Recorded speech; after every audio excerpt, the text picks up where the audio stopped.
Huku ukiendelea kuitafakari kazi ya msalaba aliyofanya Bwana Yesu, ukiendelea kutafakari ukuu wa ile damu iliyomwagika. Damu imekuwa ondoleo letu la dhambi. Damu imevunja maagano yaliyoaganwa na babu zetu na bibi zetu zamani. Damu imetufanya tuwe wapya. Damu imetufanya tuwe viumbe vipya. Siku ya leo tutajichomea ndani ya damu hiyo ili tuwe salama.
Kuna uwepo wa Mungu kwenye ibada hii. Kuna mguso usio wa kawaida kwenye ibada hii. Tunaye Baba mmoja tu aliye simba wa kabila ya Yuda. Tunaye Mungu mmoja tu aliye Baba kwenye maisha yetu. Tunaye Mungu mmoja tu aliye mtetezi kwenye maisha yetu. Naiona nguvu ya Mungu katikati yetu sio kawaida. Mwanamke mmoja kutana na Bwana leo. Binti moja kutana na Bwana leo. Kijana kutana na Bwana leo. Hata kama umepitia taabu na mateso ya kila namna, ibada hii kufufue kwa jina la Yesu Kristo, na ihukumu kila miungu inayotabisha maisha yako. Natangaza mwanzo mpya, natabiri uhai kwa jina la Yesu. Natangaza mkono wa Bwana usio wa kawaida kwa jina la Yesu Kristo. Yesu uliye milele, asante Mtakatifu, katika jina la Yesu. Basi kichwa chetu cha somo kinasema mwana kondoo aliyechinjwa kabla ya kuwekwa misingi ya ulimwengu. Tuombe. Baba, katika jina la Yesu tumeinama, tunatamani kula na kunywa. Baba, tunatarajia kutoka kwako. Tumie mtumishi wako sawa sawa na vile umekusudia. Najua kuna jambo unakwenda kulifanya. Rafiki Roho Mtakatifu, umba jambo jipya asubuhi ya leo katika jina la Yesu. Amen. Haya, nimeshaanza kuhubiri. Naomba tufungue kitabu cha Mwanzo sura ya 3. Mwanzo sura ya 3 mstari wa 7 na wa 21. Nizungumze kwa habari ya mwanakondoo ambaye alichinjwa, mwanakondoo aliyechinjwa kabla ya kuwekwa misingi ya ulimwengu.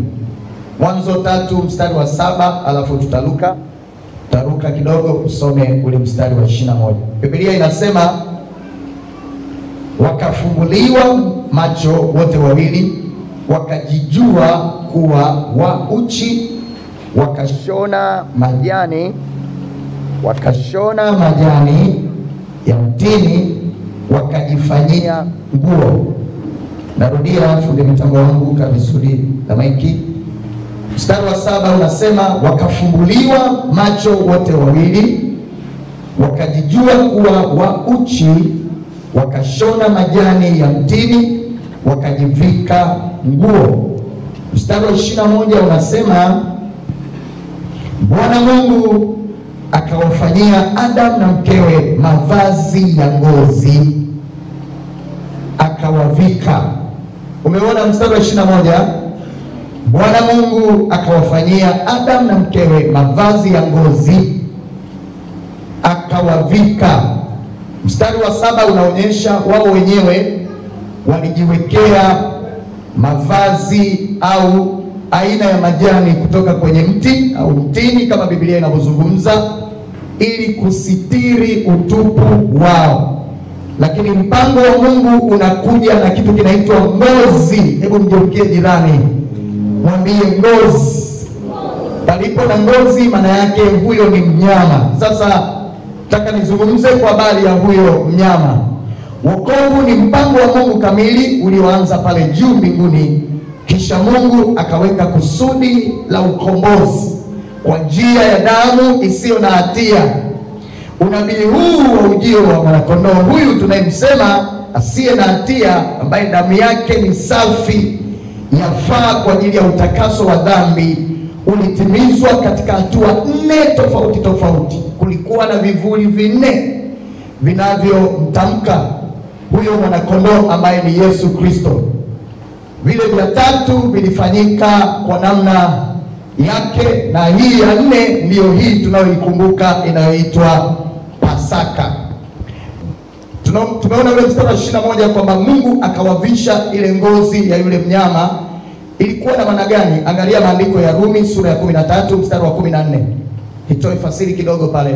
Mungu anamtengenezea ngozi na akawavika, ili ujue ninaweka mfanano wa huyo kondoo aliyechinjwa na Mungu mwenyewe pale Eden, alafu uone ngozi yake jinsi anavyowastiri hao watu kwa ajili ya ondoleo la dhambi, ile damu iliyomwagika, alafu tuone na huyu Kristo Yesu tunayemzungumza, maana ndiye tunayemrifaa kutoka kwenye maandiko haya. Rumi 13 mstari wa 14, lakini pia mtu mwingine afungue Galatia 3:27, mwingine afungue Ebrania 1:1 na mstari wa 2. Fungua haraka tufike. Mwingine afungue Galatia 3:27.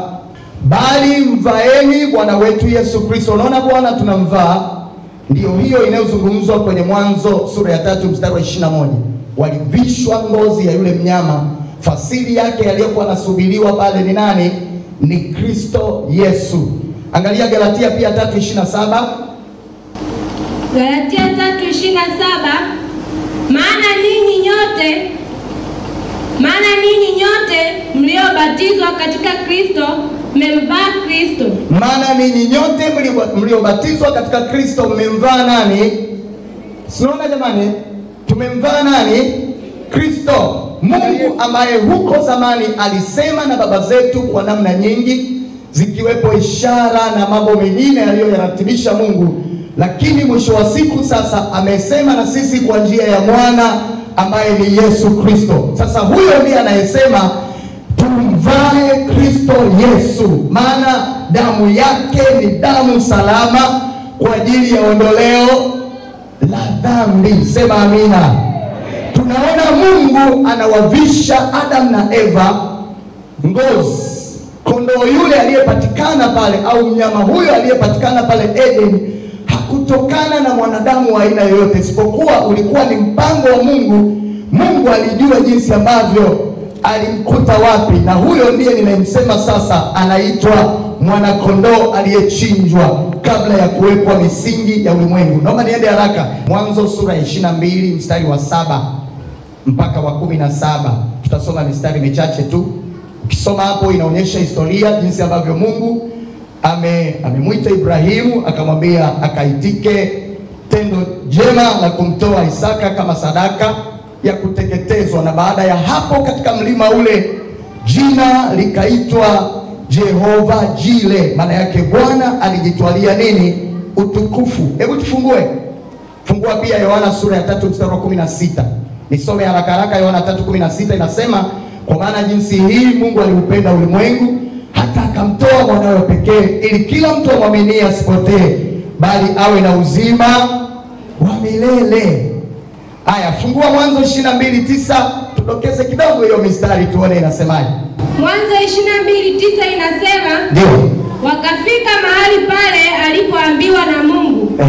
Ibrahimu akajenga madhabahu huko, akaziweka tayari kuni.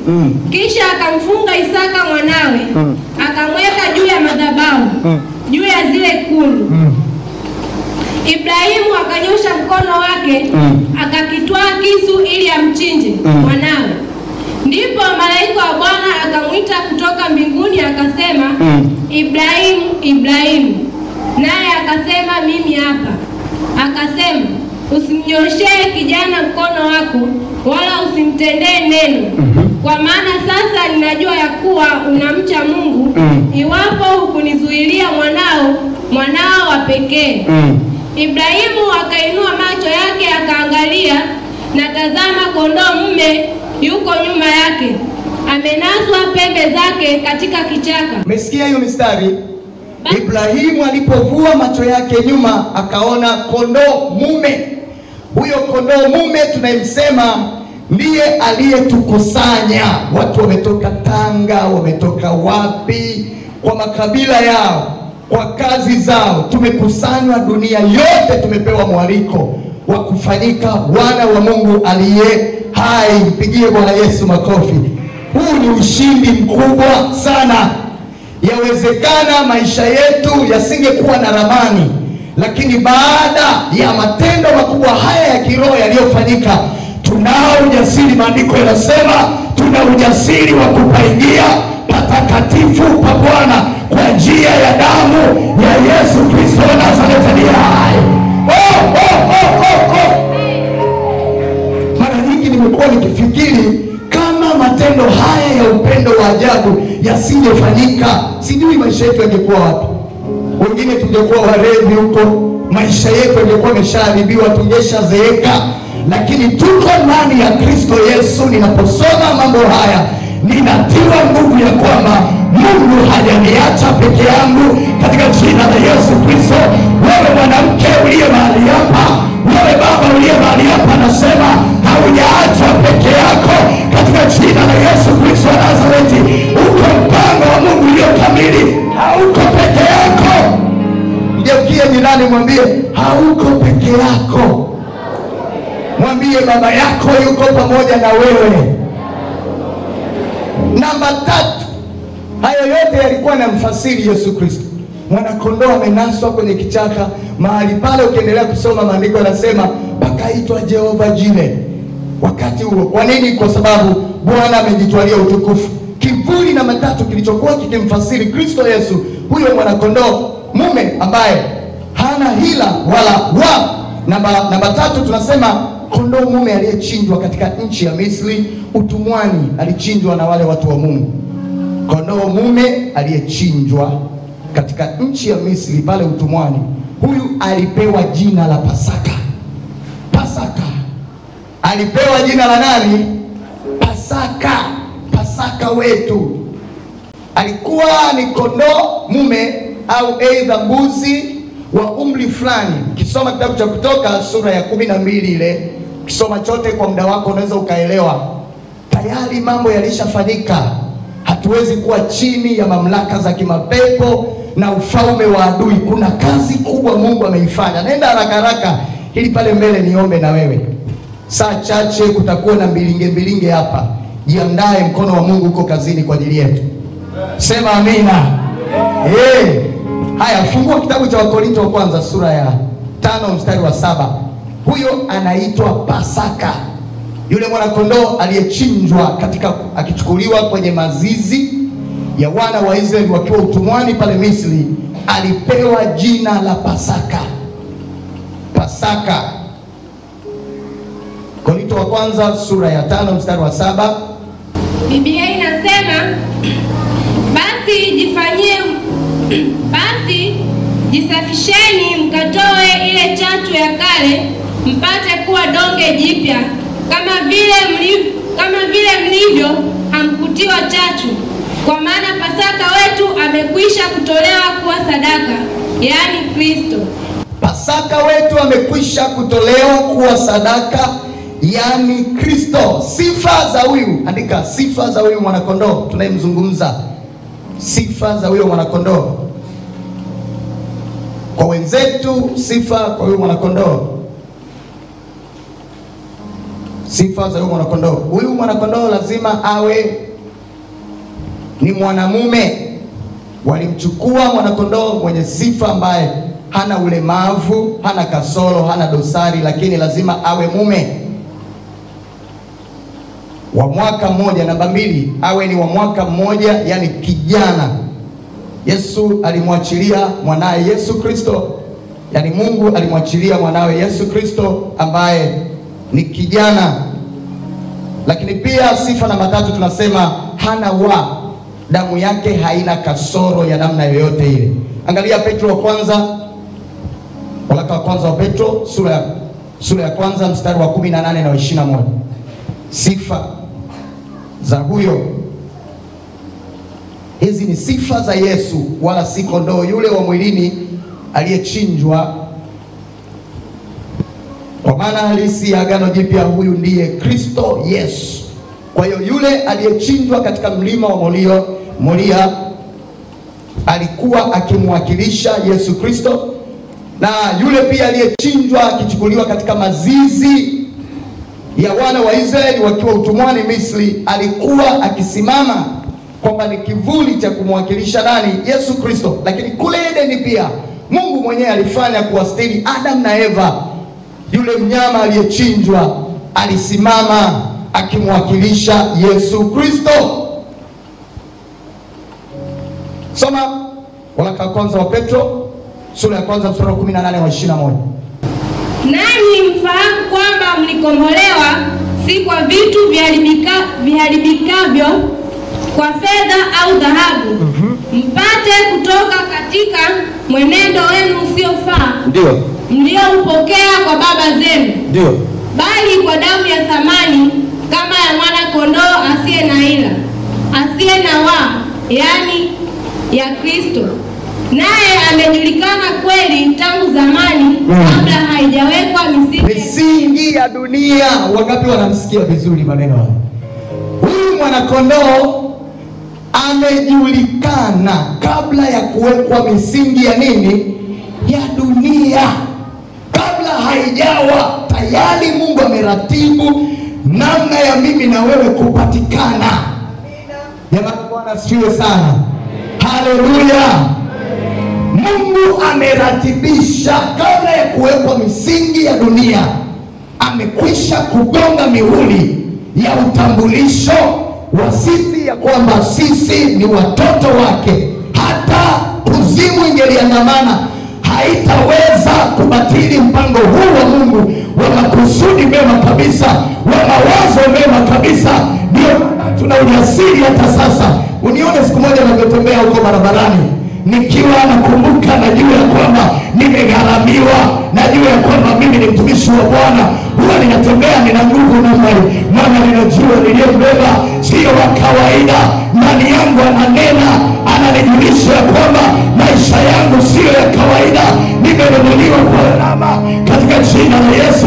Sema amina.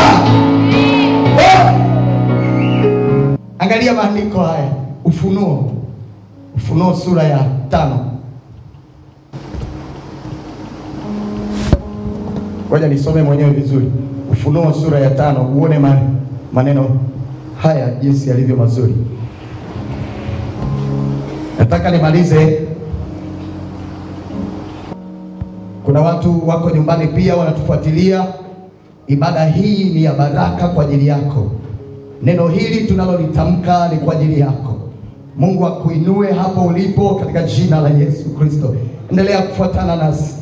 Ufunuo sura ya 5 mstari wa kwanza pale. Naomba nisome mistari hii mizuri. Kisha nikaona katika mkono wa kuume wake yeye aliyeketi juu ya kile kiti cha enzi. Sikiliza vizuri haya maneno matamu kabisa. Narudia, kisha nikaona katika mkono wa kuume wake yeye aliyeketi juu ya kile kiti cha enzi kitabu kilichoandikwa ndani na nyuma, kimetiwa muhuri 7.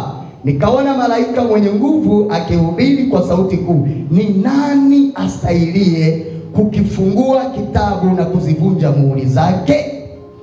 Wala hapakuwa na mtu mbinguni wala juu ya nchi wala chini ya nchi aliyeweza kukifungua hicho kitabu wala kukitazama. Nami nikalia sana, kwa kuwa hapakuonekana mtu astahilie kukifungua hicho kitabu wala kukitazama. Na mmoja wa wale wazee akaniambia, usilie, tazama simba aliye wa kabila ya Yuda, shina la Daudi, yeye ameshinda apate kukifungua kile kitabu na zile muhuri zake 7. Nikaona katikati ya kile kiti cha enzi na wale wenye uhai 4, na katikati ya wale wazee mwana kondoo aliyesimama alikuwa kana kwamba amechinjwa, mwenye pembe 7 na macho 7, ambazo ni roho 7 za Mungu zilizotumwa katika dunia yote. Angalia mstari wa 7. Akaja akakitoa kile kitabu katika mkono wa kuume wake yeye aliyeketi juu ya kile kiti cha enzi. Hata alipokitoa kile kitabu, hao wenye uhai 4 na wale wazee 24 wakaanguka mbele ya mwanakondoo, na kila mmoja wao ana kinubi na vitasa vya dhahabu vilivyojaa manukato, ambayo ni maombi ya watakatifu. Nao waimba wimbo mpya wakisema, wastahili, wastahili. Mnaufahamu huo wimbo? Wastahili wewe Bwana, wastahili Bwana. Inasema nao waimba wimbo mpya wakisema, wastahili wewe kukitoa hicho kitabu na kuzifungua muhuri zake, kwa kuwa ulichinjwa, huyo mwanakondoo, kwa kuwa ulichinjwa ukamnunulia Mungu kwa damu yako watu wa kabila na lugha na jamaa na taifa. Sisi sote tuko humo. Anasema ukawafanya kuwa ufalme na makuhani kwa Mungu wetu, nao wamiliki juu ya nchi. Yani mimi na wewe. Nikaona, nasema nikaona, nikasikia sauti ya malaika wengi pande zote za kile kiti cha enzi na za wale wenye uhai na za wale wazee, na hesabu yao ilikuwa 10,000 mara 10,000 na 1000 mara 1000. Kisha kwa sauti kuu wakisema kwa sauti kuu, astahili mwanakondoo aliyechinjwa kupokea uweza na utajiri na heshima na nguvu na hekima na nguvu na heshima na utukufu na baraka. Hiyo mistari umeiona, mwana wa Mungu? Umeiona hiyo mistari? Kwa hiyo hili ni neno ambalo nimependa utafakari ukiwa hapa, lakini pia ukienda nyumbani. Neno kubwa. Tunapozungumza Pasaka hatujazuka nalo. Mambo haya yamekwisha kufanyika. Nini Mungu alikuwa amelenga? Ili kutupatia mimi na wewe ujasiri, ili kuyaponya magonjwa yetu. Kisoma pia Isaya 53 pale utaona inasema huyo Kristo Yesu alidhalauliwa na kukataliwa na watu, alipigwa, alitemewa mate. Maandiko yanasema kwa kupigwa kwake mimi na wewe tumepata nini? Uhai, uzima, tumepata neema. Maisha yetu ni mazuri. Wangapi wanaamini wamefanikiwa kabisa? Njaa zimekimbia. Wangapi wanamwamini Mungu kwamba maisha yao hayatabaki yalivyo kwa kila namna? Na tunapozungumza Pasaka, maana yake dhambi imetengwa mbali na sisi. Hatuko chini ya utumwa wa nini? Wa dhambi. Tumeachiliwa kabisa kabisa. Hata ungekuwa kijana, kuna watu wanaamini akiwa kijana hawezi kuishi maisha salama. Kuna watu wanaamini ukiwa kwenye rika la utafutaji huwezi kuishi maisha ya ushuhuda. Huwezi kuishi maisha ya kumpenda Mungu. Huwezi kuishi maisha ya kumtolea Mungu na kumfanyia ibada. Mtu ana miaka 20, 24, 23, ana miaka 17 anakwambia nitaokoka umri ukiongezeka kidogo. Anaposubiri kuongezeka umri, Bwana anamuita kabla hata ule umri ulipoongezeka. Unakufa katika dhambi. Tunapozungumza Pasaka, maana yake Bwana amefanya tendo kubwa tangu historia. Sasa kubali pendo hilo la Mungu kwenye maisha yako. Itika, muitikie Bwana, ingia kwenye pendo hilo la wokovu wa kweli. Wakati wameokoka, ibada hii sikuache kama ulivyo katika jina la Yesu Kristo. Ndani ya ibada hii watoto wako wasibaki walivyo katika jina la Yesu Kristo wa Nazareti. Naona Bwana akitosheleza maisha yako. Naiona nguvu ya utoshelevu kwenye maisha yako. Mavazi hauna, pokea mavazi katika jina la Yesu. Hauna chakula, Bwana akupe chakula katika jina la Yesu. Hauna mahali pa kustiri kichwa chako, mahali pa kulala pazuri, Bwana aboreshe maisha yako kwa jina la Yesu wa Nazareti. Tetewa kazini na popote kwa jina la Yesu. Sema amina.